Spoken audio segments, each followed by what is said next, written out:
Eric Jespersen. Eric has over 30 years experience in land surveying, forestry, natural resources, and of course geospatial technology. He was instrumental in founding the PA Magic in 1996, where he served 6 terms in various capacities, including 5 years as a president and many years as a liaison to NISJIC.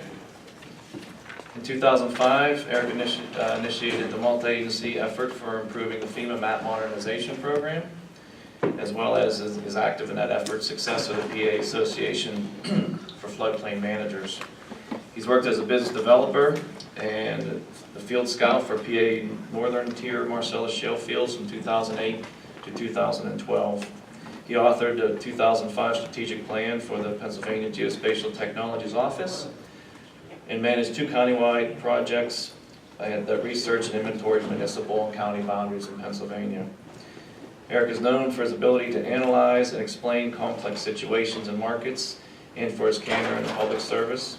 He is fluent in Spanish due to the result of his work in Ecuador, working for the Peace Corps, and land reform work in El Salvador. Eric?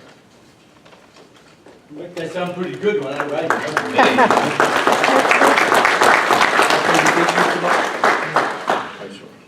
How are we going to find that? Who's got my presentation? It's on there. Yeah. Can I help you? You gonna move that? Yeah, I'll try it. I thought that big dude from Range was gonna be the IT guy. Yeah, that's it. Hey, Mike did me a favor. When he described PETA, he described PA Magic, Pennsylvania Mapping and Geographic Information Consortium, except it's Pennsylvania-centric. 21 years old, GIS coordination, mutual education, that's what we do. So and that's who I'm here representing. We have a... I have it here, but not up there. Well, that'll be tougher. I'll go grab one of them. This one. Oh, nice. Hang on a second. Do you have any jokes or anything like that? You want to Sure,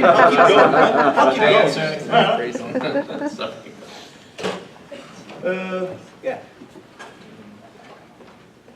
What I'm here to talk about today is hydrography for Pennsylvania, how we represent the surface water resource. It affects you guys every day. You know, you're regulated against encroachment, and you're collecting data that's much greater in quality than what we're using as our regulatory base map now. Essentially, we're using blue lines from topo sheets, digitized, 40-year-old data to represent what's arguably one of the strongest natural resource that we have. Mark, you help me out, right? You put the pressure on me because I'm following the, like I got to set a pace for everybody else, and now I can't. So we get this water data initiative. The minute we got the PA Map LiDAR in 2006, it was obvious, and in all the imagery, starting in 2003, the state-based imagery. It was pretty obvious that the water data just doesn't even match. It doesn't go far enough upstream. It's just weak. It's 40 years old. Got something okay? We'll go back one. All right, that's about PA Magic. My partner in crime at the moment in leading this water data initiative is Scott Hoffman from the Water Science Center at the USGS. What we ought to have is surface water based on elevation. Right now, strictly 2D, no elevations necessarily, except if you add them. USGS is promoting a concept called EnerHydro. Kind of a clunky name, but it reflects the fact that the water flows based on the topography. It's intimate, it's integrated. And we haven't mapped that way before.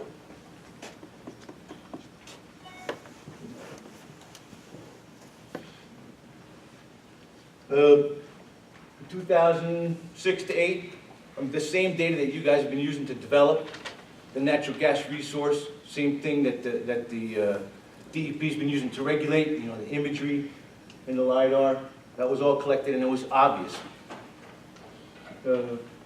that the deficiencies of the water. Road network's good, topo's good, water's just really behind the times. 40 years old at least. 2009, we were talking about this. Tom Mueller, one of the members of the committee here, was intimate in the beginning. We call it local resolution data. Then the budget tanked. Everyone lost interest. They could barely process the LiDAR data that had been collected, let alone do something with it. Just got, but it's so apparently bad. Since 2013, we've been working regular workshops. PA Magic's just nonprofit volunteer organization, getting a nice development of ideas for these workshops. I just have a few slides to show the various water data sets. You could go to POSDA and collect half a dozen or 10 different water data sets. How do you know which one to even use? There's no official base map except for this NHD. So we did a pilot project down in Lancaster County. This is like a 65 square mile watershed, Chickies Creek. Just to show you what exists. Right? The state standard official hydrography, blue lines are referred to in regulation, is the National Hydrography Data Set. Cool data, same nationwide, 1 to 24,000. So 40 feet. Everything's, 90% of the data has been about 40 feet, but there's errors of hundreds of feet and complete disconnections. So here's Chickies watershed.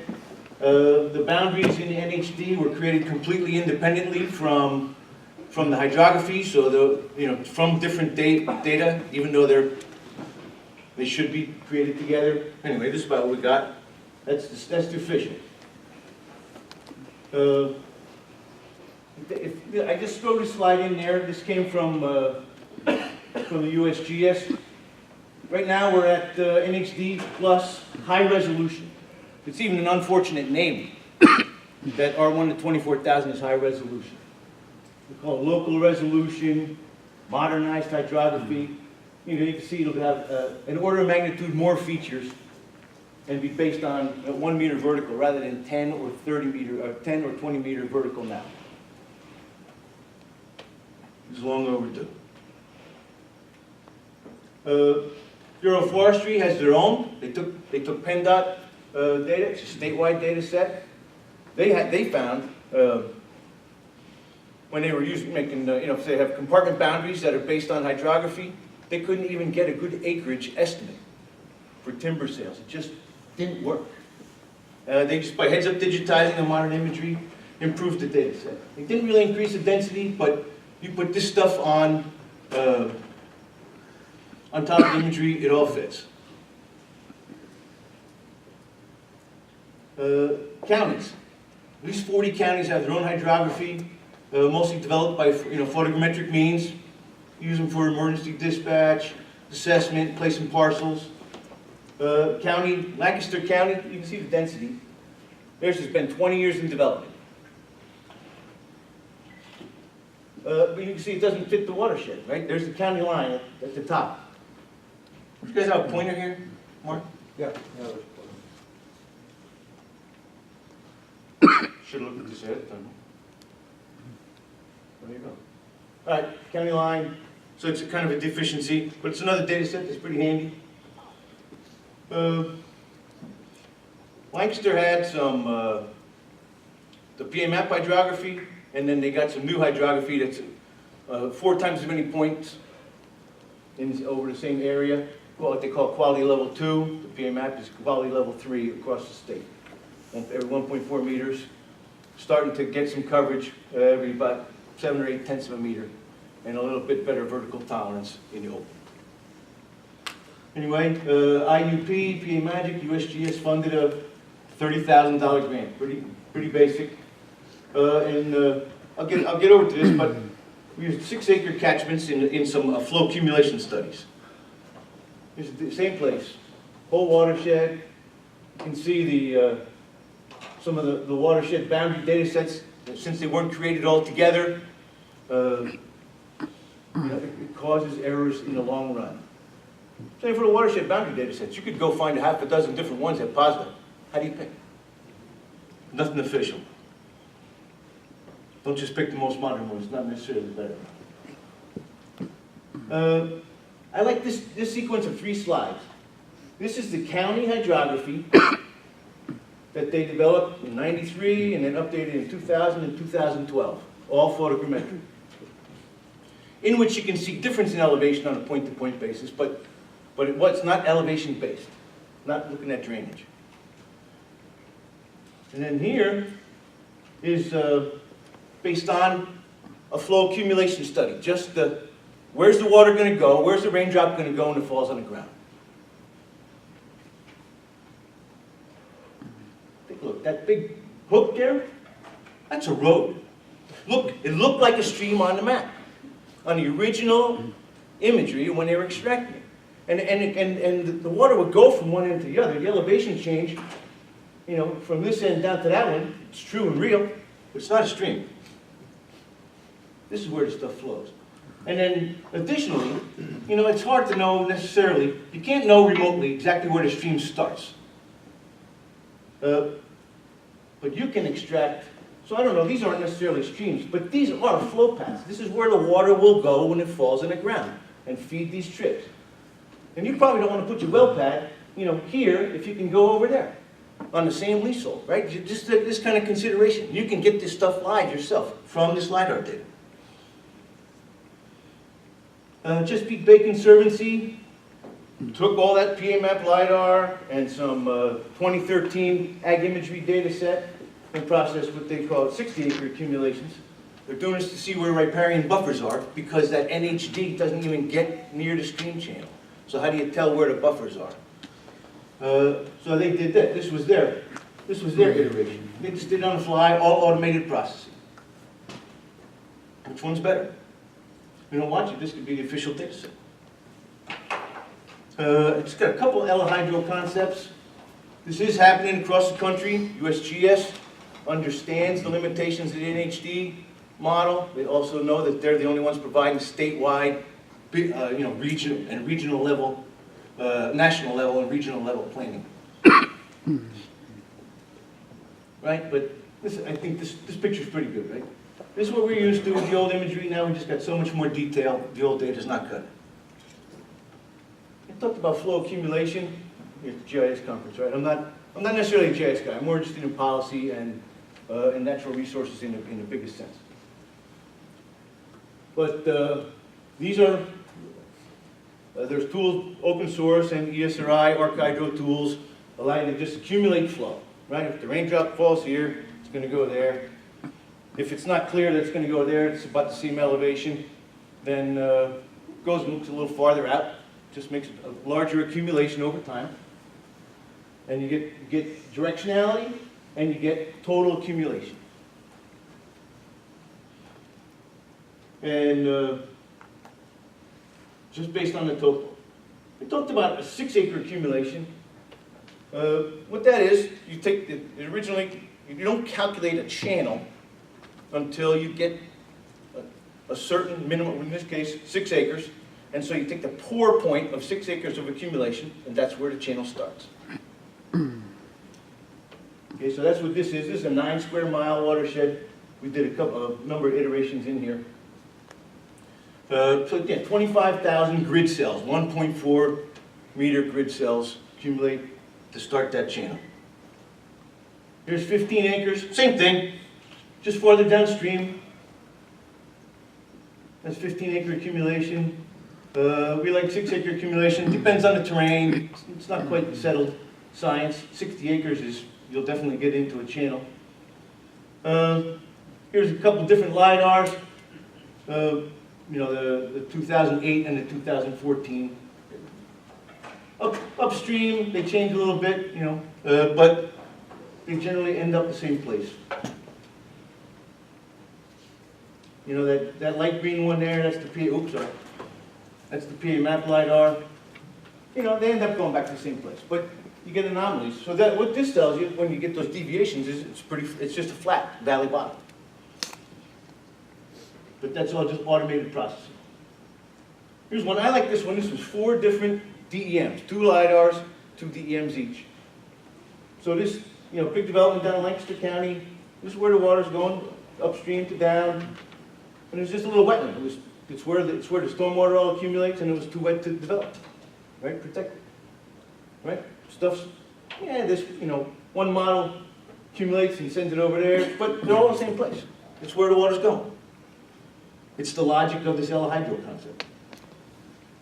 There's a lot of supporting data. Oh yeah, I want to show you this one. There is no magical automated processing. It takes manual labor. It's what you guys do. Mark, you're going to tell me when I'm out of time, right?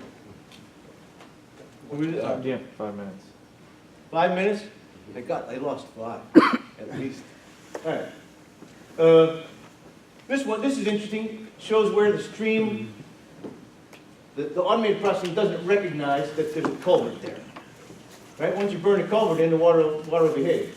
If you don't, it gets out of the channel and goes just across the terrain, the most logical spot, just by elevation. Imagine how complicated that gets where you got some pretty complicated infrastructure, right? Interstate, railroad, all this housing and stormwater infrastructure, right? This stuff goes everywhere. It doesn't know where to flow. Once you start adding in a bunch of these break lines, I got culvert information. Oh, then the stream gets in this channel. That's all you got to do. You got to add these break lines, burn them in, and then run the flow. So you're more complicated. I mean, that might be. This is Mannheim Auto Auction for any of you guys who know this stuff on the eastern part of the state. Right? You have to tell where's the water, where's the break line. Here's a big culvert under a railroad, culvert under a road. Then this stuff. The yellow was with no break lines, just automated processing, and the black's where it goes once you burn in these break lines. Here's an advantage. I'm going to use this slide later to talk about the shale. These are urbanized areas in Pennsylvania. Municipalities are required through this MS4 program to map stormwater. So they're collecting this information on where's the water passing under the roads. We have all this stuff. Not one dot of this information is digital and ever gets into our basement. Not one. We've got 1,000 municipalities that you're paying taxes to that are mapping this stuff to whatever willy-nilly standards they want, and not one dot of it gets into the base map. We're not improving our data at all. Here's to show you how this stormwater data can matter, how it feeds. This is the NHD. You can see the extent, upstream extent. Sorry. Blue, the green's the NHD. The blue is the Lancaster County data. We're going to zoom in on this little part here. And the brown stuff is what the municipality paid to map. And it feeds directly into these streams. It's part of the surface water network. It's an ephemeral source, right? Ephemeral means it only flows during rain or melt events. It's part of the surface water network. We're ignoring it. And we're collecting this data. This data exists, but not as part of our network. Same thing PennDOT has for every state road is one database, roadway management system, RMS pipe data piece you can go get. And it gives all this information about where are culverts along the side of the road, where they cross. Pretty complex data structure, right? A 1 means it goes under the road, 2 means it's parallel. This data exists for every state road in the Commonwealth. Mature data. It's not necessarily easy to know where the channel starts. So we went out in a pilot area. I think it was last year's winner of your scholarship. A kid named Greg Mirth from IUP was the intern on the project. And you can't see it there, but I got the next slide to do. This is another 9 square mile watershed, more urbanized. You may not see those green dots, but those are where we make some field checks. I got a different look. Anyway, we go out. Greg, go see where that stream starts. Shows on your analytics. Go look. Did it start in just a wet spot and just all of a sudden go? Might start here, might start there. Some of this is not precise. Where's the channel? And some came from stormwater. It's easy. So we went out and checked it. Right there, the blue, this one, NHD, that's the extent of it. This is what the county data was. You know, this density is what we need. It's what we can do readily in a pretty automated way. So we're just creating now a plan for Pennsylvania. Right, first thing, you gotta be patient. I mean, looking at this, Tom, looking at this since, you know, PA map LiDAR, 10 years now.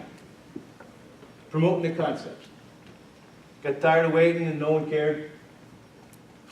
So we just started having workshops. You know, you gotta be persistent. I think that's what we're saying, step 2, right? And it doesn't really make sense to overstate the case. I don't think that I am. 2 minutes? All right. I think we're okay. So we just have these workshops. And one of the reasons I'm here, to accumulate solid information on the assets and directions we got, right? And the broader constituency. And this one matters.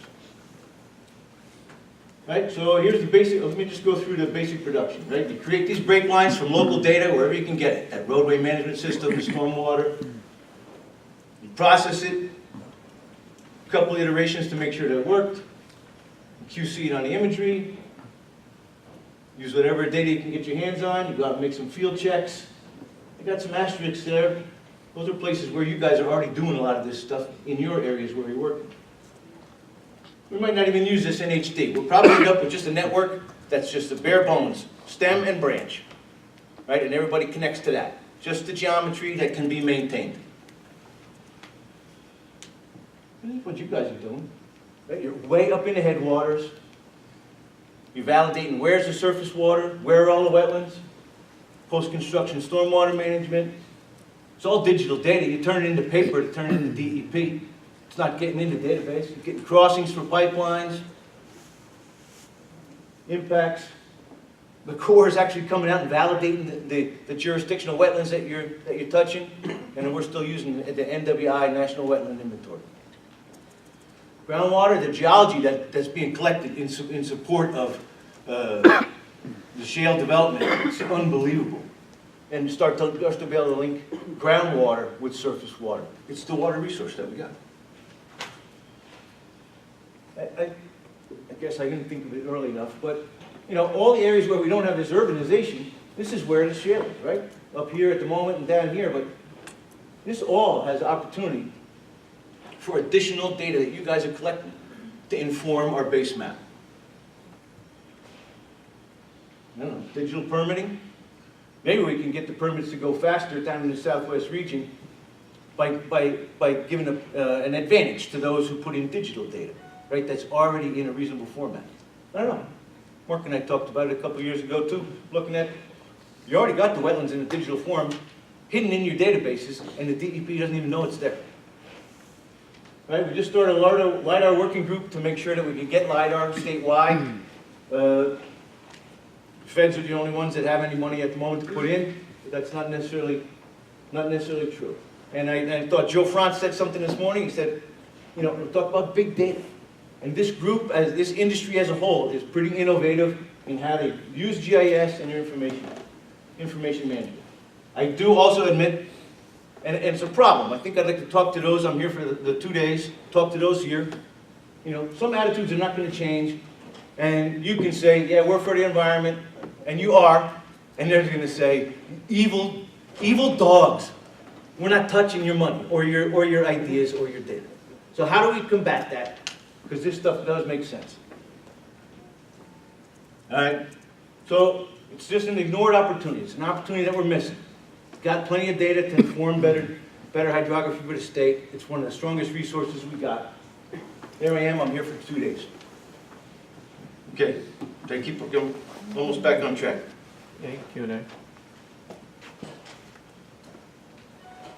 Eric, with the movement of the Corps of Engineers and the EPA regarding the waters of the United States, don't they look at that as a mechanism to develop funding and grants, or do they just, they're telling us as operators, too bad, you better figure out what are the waters of the United States, or somebody's going to get fined or go to jail, who knows? I don't know. Yeah, I mean, this is complicated. It's not. It hasn't been 10 years for nothing. right? There's so many different people that touch it, that fund it, and those questions. I had a guy from here, from the Southwest Pennsylvania Commission say, the minute you add more to the NHD, you're just creating more headaches, you know, creating more regulated water. Right? Identifying more regulated waters. But I don't know that that's the case. It gives us an opportunity to define what's regulated water. We talked to a wetland scientist in DEP. He's doing the wetland mitigation, banking is what he's paying attention to. Dave Gorman, good smart guy. And he said, I don't even think there's such a thing as ephemeral streams, right? So maybe we just get it mapped. Perennial stuff, which is mostly the NHD, intermittent stuff, and then call it good, right? It gives us a chance to maybe define that, so we don't get catch-22, whatever you're touching, it's the waters of the Commonwealth, and you got no choice about it, right? Maybe it gives us a chance to define that. That's what answer I got. And I don't have any regulatory authority or anything. When you're going out and doing your field checks, are you using any kind of biological or substrate component to define the beginning of your streams? Not in this case. Not in this case. In these cases, it was visual. But if there's a substrate, you know, if you look at the state regulations, I mean, you can find the stream that has to have a substrate that, to be even intermittent, a substrate that will support biology, support biological activity. We weren't looking at bed and bank. No.